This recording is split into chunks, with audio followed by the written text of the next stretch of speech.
Bunga dan kumbang, Waldi dan Selai, Romeo dan Juliet, beberapa hal memang diciptakan untuk bersama. Sama halnya seperti saya dan podcast Mandua. Oke, baik. Selamat pagi. Assalamualaikum warahmatullahi wabarakatuh. Waalaikumsalam warahmatullahi wabarakatuh. Halo Sobat Mandua, kembali lagi bersama saya Nikmatun Mafruha yang akan menjadi host podcast Manda Grace kali ini. Oke, tentunya saya berhadapan dengan kalian semua di sini without no reason, but kita akan membahas hal-hal yang unik, menarik dan up to date banget nih hari ini. Oke, by the way, anyway, Baswe, ada yang tahu nggak hari ini tuh kita akan merayakan hari apa? Yap, benar sekali. Kita akan merayakan Hari Santri Nasional yang tepatnya akan kita rayakan pada tanggal 22 Oktober. Nah, saya di sini nggak sendiri. Saya bersama dengan narasumber saya, yaitu Ustadz Masudin. Oke, halo Ustadz Masudin. Bagaimana kabarnya? Alhamdulillah, baik-baik. Iya, soalnya cuacanya sedang pancaroba, jadi pasti banyak bibit-bibit kuman dan penyakit ya. Oke, baik. Boleh dijelaskan Bapak namanya, mengajar apa dan menjabat apa di Mandua Gresik ini? Nama saya, nama lengkap Mas Udin. Biasa dipanggil Mas, boleh. Mas Ud, boleh. Seperti klakson mobil Din juga boleh. Din gitu ya. Boleh, silakan. Tapi istri saya memanggil saya dengan sebutan Mas, sehingga semakin romantis. Waduh. Mas. Saya ngajar pelajaran bahasa Arab dan saya di Mandua Gresik guru bahasa Arab. Di samping itu saya diamanahi untuk memegang kepala lab keterampilan. Oke. Selain jadi guru, Bapak Masudin ini punya kesibukan apa lagi, Pak? Karena sebagai tenaga profesional guru, maka kesibukan saya selain guru juga guru. Artinya guru yang tidak hanya di Mandua saja, tapi juga guru yang ada di swasta sana, di Lembaga Pendidikan Kanjeng Sepuh Sidayu. Wow. Yang itu adalah merupakan cikal bakal saya atau tempat saya untuk belajar sejak MTS, MA, perguruan tinggi, kemudian kembali lagi ke sana mengajar. Dan selanjutnya saya hijrah ke Mandua Gresik dan tidak meninggalkan Kanjeng Sepuh Sidayu. Wah, berarti bisa mengimbangi gitu ya Pak ya. Oke, hari ini kan Hari Santri Pak. Kita tentunya bakal bahas hal-hal yang terkait dengan santri-santri gitu. Oke, saya boleh tanyakan ya Pak ya. Sejak kapan Hari Santri Nasional ini ditetapkan Pak? Kira-kira? Yang saya tahu beberapa tahun sebenarnya Hari Santri itu sejak Presiden SBY sudah digaungkan untuk diadakan Hari Santri. Tapi saat itu ada tarik ulur tentang kapan ditetapkan Hari Santri. Ada yang menghendaki Hari Santri itu ada pada sesuai dengan hari Islam atau tahun baru Islam atau 1 Muharram. Kemudian ada yang menghendaki Hari Santri itu ditetapkan atau bertepatan dengan hari resolusi jihad yang dikumandangkan oleh kaum santri, dikomandani oleh Kiai Haji Hadratus Syekh Kiai Haji Hasyim Asy'ari, sehingga pada masa pemerintahan SBY belum bisa menyepakati, tapi alhamdulillah pada pemerintahan Presiden Joko Widodo ini bisa ditetapkan sebagai Hari Santri, yaitu tanggal 22 Oktober setiap tahun diperingati Hari Santri. Ini adalah pilihan yang tidak mudah karena orang Islam di Indonesia itu warnanya banyak, sehingga banyak pula kepentingan. Nah, Presiden Joko Widodo ini setelah sekian lama akhirnya berani memutuskan bahwa Hari Santri itu ditetapkan dengan tanggal 22 Oktober. Di situ adalah tanggal di mana Hadratus Syekh Kiai Hasyim Asy'ari menyerukan resolusi jihad untuk melawan Belanda. Alhamdulillah, sekarang kaum santri punya Hari Santri. Oke. Cukup panjang ya sejarah ditetapkannya Hari Santri Nasional. Oke, sekarang kita lanjut ke pertanyaan berikutnya. Peristiwa bersejarah tentang tanggal penetapan Hari Santri Nasional itu barangkali bisa dijelaskan asal usul latar belakangnya Hari Santri. Oke, seperti yang saya sampaikan tadi bahwa asal usul Hari Santri itu karena memang didahului dengan perjuangan para santri. Saat itu kalau kita bisa sedikit cerita, kaum santri yang ini cerita dari guru saya yang ada di Dersmo. Dersmo itu bahasa Arabnya Darul Asma, bahasa Indonesianya Dersmo, nama desanya Sidosermo dan Sidoresmo. Di sana ada tokoh besar yang namanya Syekh Ali Asghar dan Syekh Ali Akbar. Syekh Ali Akbar ini adalah keturunan Habib, keturunan Nabi Muhammad yang beliau ini diculik oleh Belanda. Kemudian dia tidak bisa masuk, tidak dikembalikan lagi. Dan salah satu keturunannya yaitu Syekh Ali Asghar kemudian disebut. Inilah yang selamat dari penculikan Belanda itu. Kemudian beliau inilah yang kemudian meneruskan perjuangan ayahnya Syekh Ali Akbar. Nah, di Dersmo ini terkenal dengan kiai yang luar biasa ilmu kanuraganya. Wah, keren. Saya pernah mendapatkan cerita bahwa ada 6 gerbong kereta api yang datang ke Dersmo dari Nganjuk kalau tidak salah. Itu datang ke Dersmo untuk dijamu. Dijamu biar kebal. Tidak bisa ditembak untuk ditembak laka-laka, dibedil guyang-guyu. Nah, itu kemudian oleh yai yang ada di Dersmo itu diberi minum, disuruh minum dan kemudian disuruh kembali lagi. Bayangkan, orang 6 gerbong kereta api minta dijamu untuk nanti melawan Belanda dan menjadi sakti. Sampai sekarang Darul Asma atau Dersmo itu terkenal dengan ilmu kesaktiannya itu. Alhamdulillah, saya juga termasuk santri Dersmo. Kebal, Pak. Kebal. Bukan promosi tapi sekedar informasi. Itu barangkali sedikit tentang Hari Santri, perjuangan kaum santri. Dan pada akhirnya kemudian dilanjutkan dengan resolusi jihad yang dikumandangkan oleh Hadratus Syekh Kiai Haji Hasyim Asy'ari untuk melawan Belanda itu. Oke. Itu barangkali. Dari tadi kita kan udah banyak sekali ngomongin santri nih, Pak. Sebenarnya siapa sih, Pak, yang kita sebut sebagai santri ini? Santri itu, kata santri itu berasal dari bahasa Sangsekerta. Itu menurut artinya itu santri itu adalah kaum atau sekelompok orang, sekelompok remaja yang mempelajari ilmu-ilmu agama.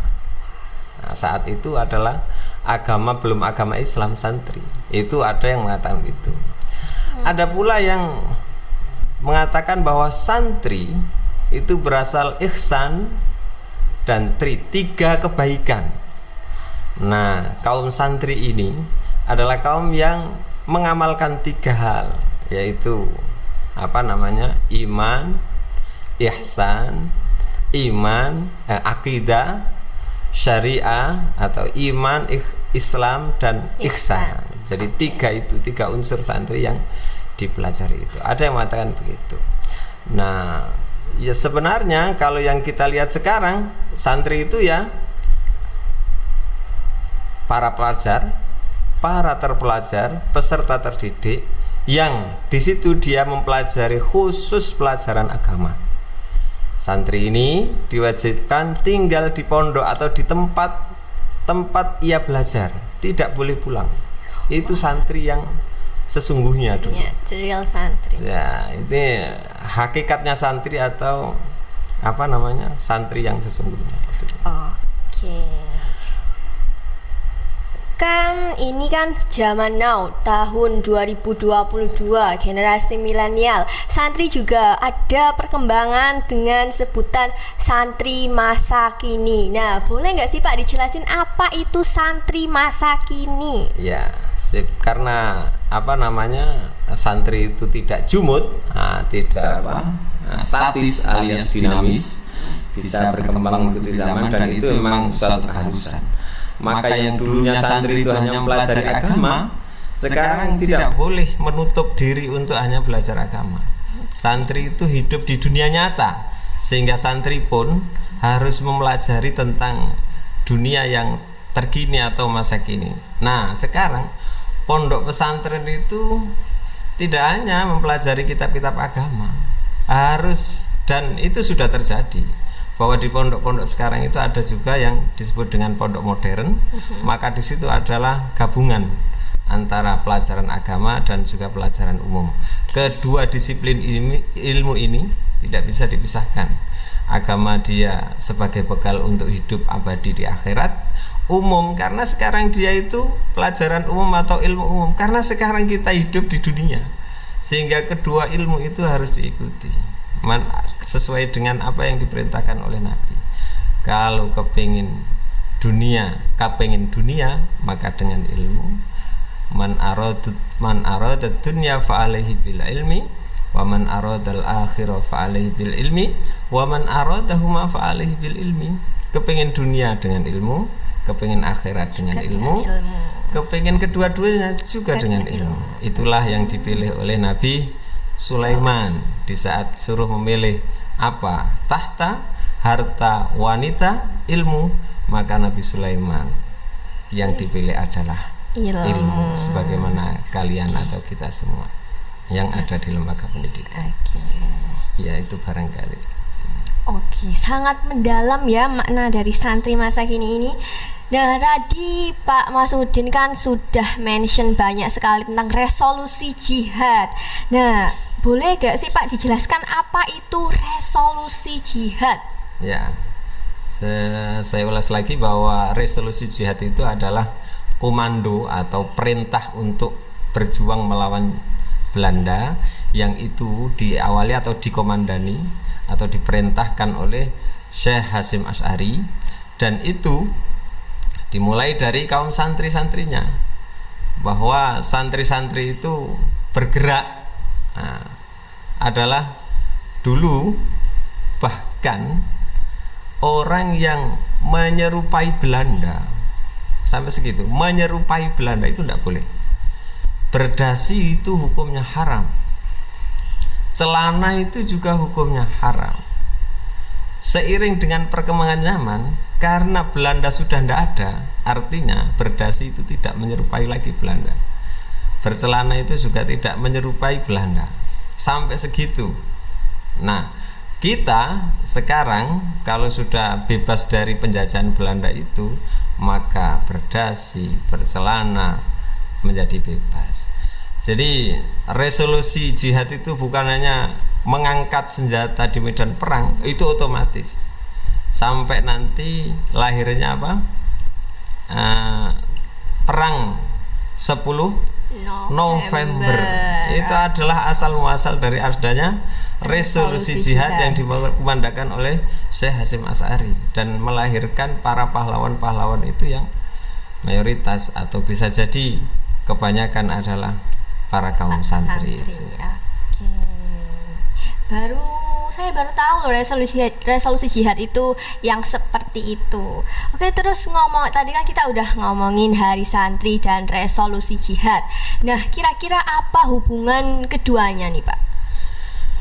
Kalau hubungan hari santri dan resolusi, ya seperti tadi, bahwa resolusi jihad atau hari santri itu hari santri itu asal muasalnya adalah menjadi polemik atau menjadi rebutan banyak kaum Islam antara penetapannya, apakah penetapannya itu mengikuti tahun baru Islam berdasarkan tahun baru Islam yaitu 1 Muharram atau yang lain. Nah, ternyata di zaman Presiden Susilo Bambang Yudhoyono ketika itu masih belum bisa menemukan. Saat Presiden Jokowi inilah kemudian menentukan bahwa hari santri itu adalah diambil dari saat resolusi jihad yang dikumandangkan oleh Syekh Hasyim Asy'ari itu. Jadi hubungannya sangat erat sekali. Sebab penetapan hari santri itu berdasarkan resolusi jihad atau waktu resolusi jihad itu dikumandangkan, bukan berdasarkan tahun baru Islam. Kalau tahun baru Islam itu tanpa ditetapkan sudah diperingati, karena memang itu juga harinya umat Islam dan santri. Jadi kita punya dua, kaum santri ini karo tahun baru Islam juga memperingati, hari santri juga memperingati. Oke, terakhir nih Pak, pertanyaan last question. Oke, di era zaman sekarang kan banyak sekali remaja yang belum mengetahui apa tujuan penetapan dan manfaat dari peringatan Hari Santri Nasional bagi generasi muda nih. Boleh Pak Masudin dijelaskan sedikit kepada rekan-rekan semua agar tahu dan memperoleh pengetahuan dari situ. Ya, otomatis kalau kita memperingati sesuatu pasti kita mengenang itu pasti paling tidak pelajaran yang ada yang kita kenang itu adalah bisa menjadi pedoman hidup, nilai-nilai santri yang ada di pesantren, kemudian perjuangan santri terhadap negaranya itu menjadi contoh bagi kita semua generasi penerus bahwa menjadi orang itu harus punya manfaat bagi orang lain, punya manfaat bagi agamanya. Khairun nas anfa'uhum linnas. Manusia terbaik adalah manusia yang bermanfaat bagi orang lain. Maka sampai pada titik seberapa besar atau seberapa penting negara terhadap rakyatnya atau seberapa peran rakyat terhadap negaranya, Syekh Hasyim Asy'ari kemudian mengumandangkan hubbul waton minal iman. Cinta terhadap tanah air itu adalah bagian daripada iman. Sehingga kita kalau berjuang untuk negara itu sudah termasuk berjuang jihad fisabilillah. Oke, baik. Kita sudah melakukan sesi tanya jawab yang tentunya kita mendapat banyak sekali pengetahuan yang kita ketahui hari ini. Oke, barangkali sudah cukup segitu saja episode podcast Manda Grace kali ini. Saya Nikmatin Mafruha sebagai host di pagi hari ini mengucapkan selamat tinggal dan have a nice day. Assalamualaikum warahmatullahi wabarakatuh. Waalaikumsalam warahmatullahi wabarakatuh.